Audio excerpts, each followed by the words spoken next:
Ovulation is the release of an egg from one of the ovaries. It often happens about midway through the menstrual cycle, although the exact timing may vary. In preparation for ovulation, the lining of the uterus or endometrium thickens.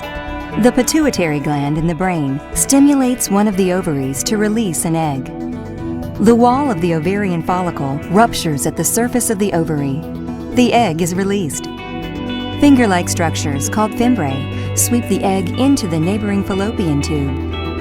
The egg travels through the fallopian tube, propelled in part by contractions in the fallopian tube walls.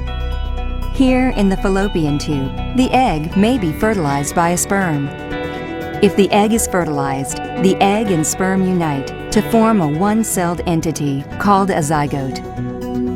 As the zygote travels down the fallopian tube toward the uterus, it begins dividing rapidly to form a cluster of cells resembling a tiny raspberry.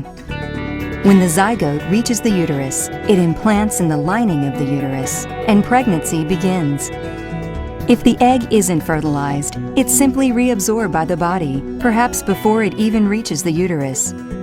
About 2 weeks later, the lining of the uterus sheds through the vagina. This is known as menstruation.